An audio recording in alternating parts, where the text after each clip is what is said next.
నమస్తే, welcome to Andhra Prabha. నేను Raghunandan. So Tariq Rahman బంగ్లాదేశ్కు 17 సంవత్సరాల ఎగ్జైల్ తర్వాత వచ్చాడు.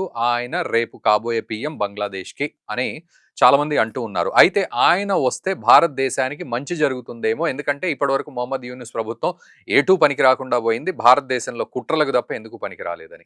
మరోవైపు షేక్ హసీనా ఆల్రెడీ ఢిల్లీలో ఉంది కాబట్టి ఆమెతో పెద్ద పని ఇప్పుడు ఏమి ఉండదు. ఆమె మన దగ్గర తలదాచుకుంది కాబట్టి రేపటి రోజున తారిక్ రెహమాన్ గనక వస్తే మన భారతదేశానికి మంచే జరగబోతోంది అని చాలామంది అనుకుంటున్నారు. అండ్ దీనికి తోడు ఆయన కూడా నాకు అన్ని రిలీజియన్స్ కావాలి, హిందువులు కావాలి, మైనార్టీలు అందరూ కూడా అంటే బుద్ధిస్టులు, తర్వాత క్రిస్టియన్లు అందరూ కూడా కావాలి అని చెప్పి ఆయన ఒక స్టేట్మెంట్ అయితే ఇచ్చేశాడు. అయితే ఇదంతా కూడా చూసి ఇతను అందరూ కావాలని కోరుకుంటున్నాడు కదా, రాబోయే రోజుల్లో సెక్యులర్ ప్రభుత్వాన్ని ఏర్పాటు చేసే దిశగా ఒక అడుగు అయితే చక్కగా తారిక్ రెహమాన్ ద్వారా పడుతుంది అని మన వాళ్ళంతా అనుకుంటున్నారు. కానీ అందులో ఎంతవరకు నిజముంది అంటే అది కేవలం కల్పితం మాత్రమే అని చెప్పాలి. ఎందుకంటే తారిక్ రెహమాన్ వస్తే భారతదేశానికి ఏదో జరిగిపోతుంది సెక్యులర్గా అని అనుకుంటే మాత్రం పొరపాటే. ఎందుకంటే 1991, ఆ తర్వాత 2001, 2006 మధ్యలో 2004లో తారిక్ రెహమాన్కి సంబంధించిన బిల్డింగ్ నుంచే కార్యకలాపాలన్నీ కూడా జరిగాయి. ఎటువంటి కార్యకలాపాలంటే ఈ తారిక్ రెహమాన్ కరప్షన్లో మునిగి తేలుతూ కొన్ని వేల కోట్ల రూపాయలు సంపాదించిన ప్రక్రియ అయితే బంగ్లాదేశ్లో ప్రతి ఒక్కళ్ళకి తెలిసిన విషయం. ఇది మనం గుర్తు చేసుకోవాలి. ఇక దీనికి తోడు 2004లోనే మన ఈ ఉల్ఫా ఏదైతే ఉంటుందో, మన వేర్పాటువాద గ్రూప్ ఉల్ఫాకి సంబంధించి ఒక ట్రక్కు నిండా కూడా వెపన్స్ అందించే ప్రయత్నం తారిక్ రెహమాన్ చేశాడు. తనకు సంబంధించిన కార్యకలాపాలు జరిగాయి అనేది తేలింది. మరోవైపు ఒక 10 ట్రక్కుల్ని పట్టుకోవడం కూడా జరిగింది ఈ ఉల్ఫాకి సంబంధించిన ఈ మెటీరియల్ని సప్లై చేసే విషయం. 10 ట్రక్కులు అంటే మామూలు విషయం కాదు. ఆ ట్రక్కుల నిండా ఆయుధాలు ఉన్నాయి. అవి గన్నులు కావచ్చు, బాంబులు కావచ్చు, గ్రెనేడ్లు కావచ్చు, ఇంకేదైనా కావచ్చు.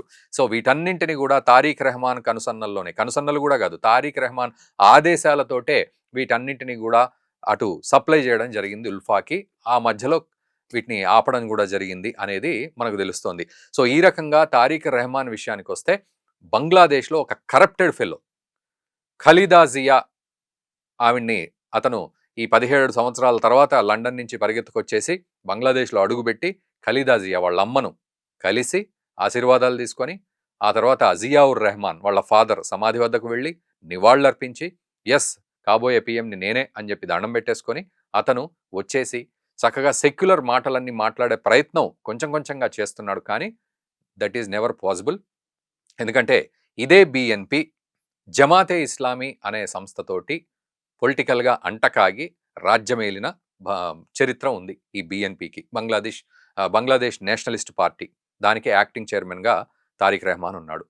సో ఈరోజు ఈ బంగ్లాదేశ్ నేషనలిస్ట్ పార్టీ కంటే ముందు అవామీ లీగ్ షేక్ హసీనా, సో తాను భారత్ తోటి చక్కగా అద్భుతంగా ఫ్రెండ్షిప్ కొనసాగిస్తూ అక్కడ ఉన్న వాళ్లను తొక్కేస్తూ, అంటే ఆ ఆపోనెంట్ ఎవరైతే ఉన్నారో ఇతని మీద 84 కేసులు ఉన్నాయి తారిక్ రెహమాన్ మీద. సో ఈ 84 కేసుల్లో కరప్షను రకరకాలవన్నీ ఉన్నాయి 84 కేసుల్లో. సో ఇవన్నీ కూడా షేక్ హసీనా ప్రభుత్వ హయాంలో పెట్టినవే. ఇవన్నీ తప్పించుకోవడానికి ఆయన పారిపోయాడు. సో షేక్ హసీనా మన భారత్తో సత్సంబంధాలని నెరుపుతూ అక్కడ కూడా ప్రజాస్వామ్యబద్ధంగా పాలన చేసే పని చేసింది. కానీ ఆ తర్వాత కరప్షన్ ఛార్జెస్ తోటి తాను కూడా ఈ రకంగా ఎగ్జైల్ అవ్వాల్సి వచ్చింది.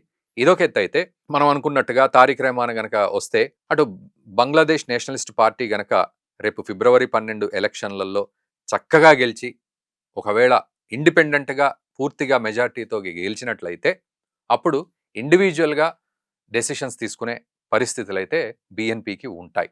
సో ఆ ఇండివిజువల్గా డెసిషన్స్ తీసుకునే పరిస్థితుల్లో యాంటీ ఇండియా ఎలిమెంట్గా తారిక్ రెహమాన్ ప్రసిద్ధి చెందినవాడు కాబట్టి సో ఏదైనా మూర్ఖంగా నియంతృత్వంగా ప్లాన్ చేసే అవకాశాలు భారత్కి వ్యతిరేకంగా లేకపోలేదు.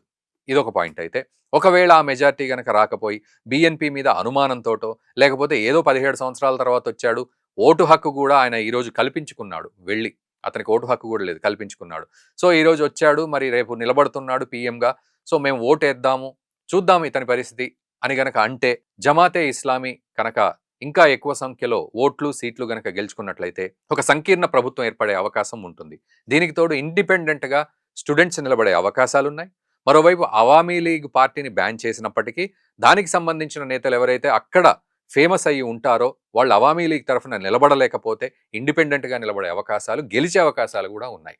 సో ఈరోజు బంగ్లాదేశ్ నేషనలిస్ట్ పార్టీ కావచ్చు, తర్వాత జమాతే ఇస్లామీ కావచ్చు, తర్వాత స్టూడెంట్ యూనియన్‌కి సంబంధించిన పార్టీలు, ఇంకిలాబ్ మాంచో లాంటివి గాని, లేకపోతే నేషనల్ సిటిజన్ పార్టీ లాంటివి గాని, ఇవన్నీ గనక నిలబడితే, దీనికి తోడు అవామీ లీగ్ వాళ్ళు ఇండిపెండెంట్‌గా నిలబడితే, కొంతమంది స్టూడెంట్స్ ఇంకా ఇండిపెండెంట్‌గా నిలబడితే, ఒకవేళ కూటమిలాగా ఏర్పడే పరిస్థితులు గనక వస్తే, అప్పుడు కొంత ఈ యాంటీ ఇండియా తీవ్రత తగ్గే అవకాశాలు ఉన్నాయా అనే చిన్న అనుమానం రావచ్చు. కానీ అలా గూడా జరగదు. ఎందుకంటే జమాతే ఇస్లామీ అది బంగ్లాదేశ్‌ని ఇస్లామిక్ స్టేట్‌గా మార్చే ప్రక్రియలో ఉన్న పార్టీ.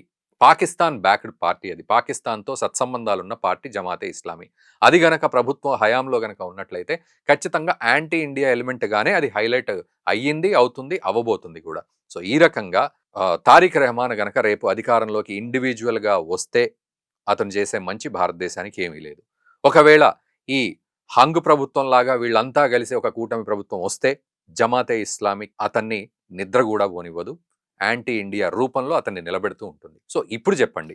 మరి చాలామంది సోషల్ మీడియాలో తారిక్ రెహమాన్ గనక అంటే బంగ్లాదేశ్‌కి పీఎం అయితే భారత్‌కి మంచి రోజులొస్తాయి. బంగ్లాదేశ్‌తో సత్సంబంధాలుంటాయి. మనతో సత్సంబంధాలు నెరుపుతాడు. అతనికి అందరూ గావాలి. హిందువులు గావాలి, ముస్లింలు గావాలి, క్రిస్టియన్‌లు గావాలి, బౌద్ధులు గావాలి అని గొప్పగా చెప్తూ ఉన్నాడు. కాబట్టి రేపటి రోజున ప్రజాస్వామ్యబద్ధమైన పాలన జరగబోతోంది అని గనక కలలు కంటే అందులో వాస్తవం మాత్రం చాలా తక్కువగా ఉంది అని మనం అర్థం చేసుకోవాలి. దీనికి తోడు మన భారతదేశం గూడా తీవ్రంగా రెస్పాండ్ అయిపోతుంది ఈ విషయంలో. బంగ్లాదేశ్ విషయంలో ఒకవైపు అటు హిందువుల ఊచకోతను ఖండిస్తూనే మరోవైపు ఇటు ఈశాన్య రాష్ట్రాల్లో కదలికల్ని కూడా పెంచింది.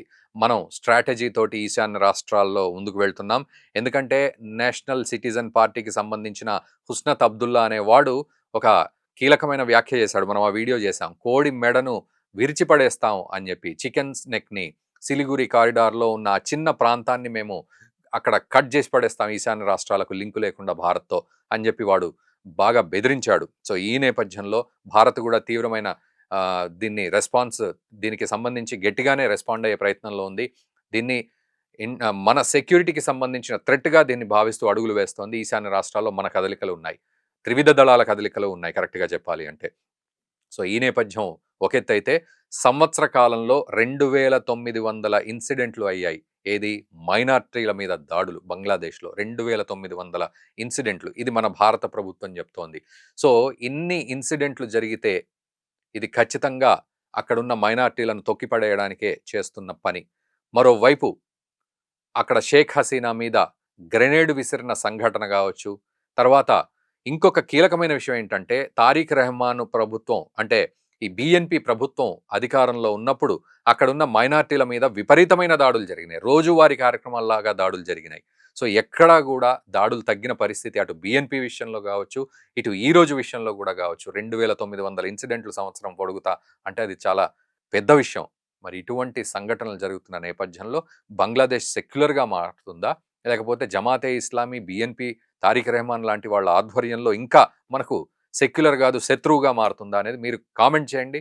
అండ్ ఈ వీడియోని దయచేసి మన మిత్రులకు షేర్ చేయండి. సో దట్ బంగ్లాదేశ్‌తో మనకు దోస్తానా ఉంది అంటే ఎంతవరకు అనే క్వెషన్ మార్క్ వస్తుంది. నిజానికి మనం 1971లో బంగ్లాదేశ్‌కు స్వాతంత్రం ఇచ్చి బంగ్లాదేశ్‌ని ఏర్పాటు చేసి వాళ్ళకొక జీవితాన్ని, వాళ్ళకొక స్వయం ప్రతిపత్తిగా పాకిస్తాన్ చెర నుంచి వాళ్ళని విముక్తి చేశాం. కానీ ఈరోజు అదే బంగ్లాదేశ్ మనకు శత్రువుగా మారుతూ అలాగే కంటిన్యూ అవుతూ వస్తోంది. సో, దీని మీద ఖచ్చితంగా కామెంట్ చేయండి. వీడియోని మిత్రులకు షేర్ చేయండి. Thank you very much.